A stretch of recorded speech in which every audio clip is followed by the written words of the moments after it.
তা crime against humanity অথবা massacre যেই বিশেষণই হোক না, ঘটনাগুলো সেম।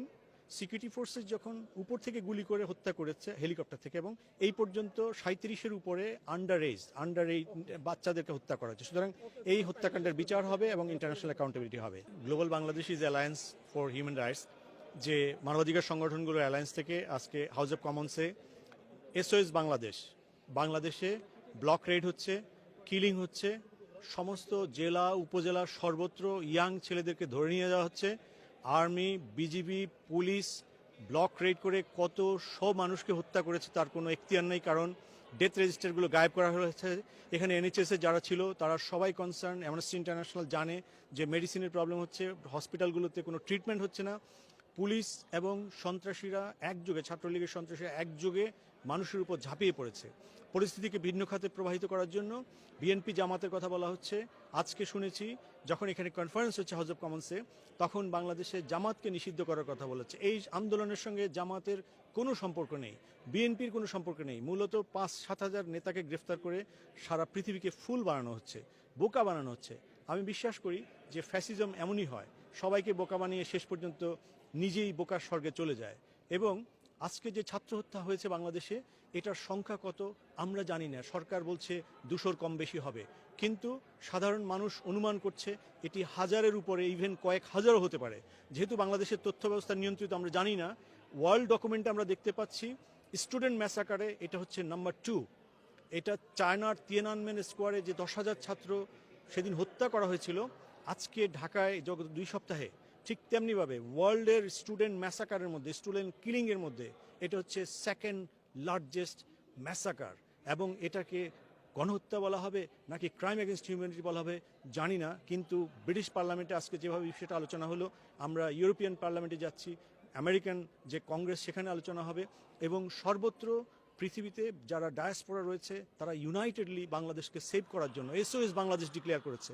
বাংলাদেশের মানুষ একা পারবে না, এতগুলো বাহিনী আর অল্প কিছু মাফিয়ার কাছে পুরো দেশ জিম্মি হয়ে আছে। এখানে দল আর লীগ, আওয়ামী লীগ, বিএনপি, জামাতের কোনো সম্পর্ক নাই, mafia versus whole nation. So SOS Bangladesh আজকের কনফারেন্স সেমিনার ছিল।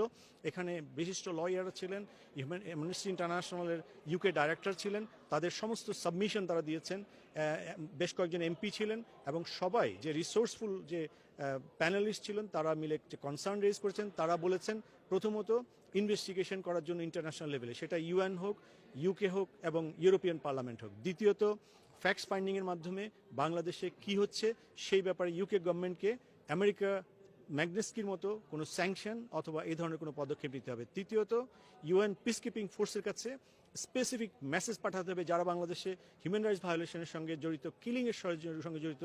ইউএন পিসকিপিং ফোর্সে যাদের অস্তিত্ব আছে তাদেরকে চিহ্নিত করতে হবে, ব্যবস্থা নিতে হবে, এবং যেই কিলিং ফোর্স এখন বাংলাদেশে মিলিটারি এবং বিজিবি কিলিং ফোর্সে নাম লিখিয়েছে সরকারের হয়ে, তারা যে কিলিংটা করছে স্টুডেন্টকে, তাদেরকে একটা অ্যাকাউন্টেবিলিটি নিয়ে আসতে হবে।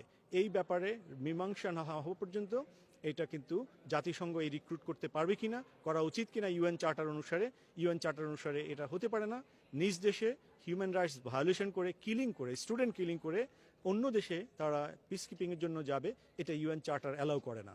সো ইউএন, ইউকে, ইউএস এবং ইউরোপিয়ান ইউনিয়নকে বলা হয়েছে লিপ সার্ভিস বাদ দিয়ে this is the time for action, not only raise concern. So this was the main summary. এবং এই ব্যাপারে এই সপ্তাহে পার্লামেন্টে বেশ কয়েকটি আর্লি ডে মোশন আছে।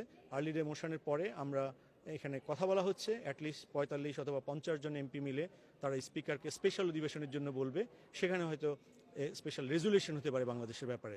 সো অনেকগুলো মোবিলিটি চলছে, অ্যামনেস্টি সহ ওয়ার্ল্ডের সমস্ত ইন্টারন্যাশনাল গ্রুপ বাংলাদেশ নিয়ে এখন কাজ করছে, এবং এখানে তারা তাদের কমিটমেন্টগুলো বলেছে এবং তাদের সামারিগুলো উত্থাপন করছে। তারা অনেক কিছুই জানে না যেহেতু ইনফরমেশন ব্লক, বাট তারা জানতে চেষ্টা করেছে এবং তারা জেনেছে, এবং ইন ফিউচারে এসওএস বাংলাদেশের আহ্বানে তারা সাড়া দেবে বলে তারা নিশ্চিত করেছে।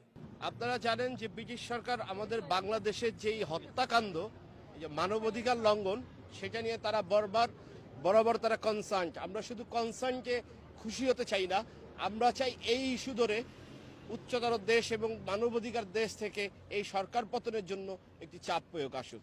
সেই প্রচেষ্টায় আমরা এখানে উপস্থিত হয়েছি, এবং এটা পর্যায়ক্রমে চলবে, শুধু ইউকেতে নয়, চলবে ইউএস এবং পুরা গোটা দুনিয়াব্যাপী।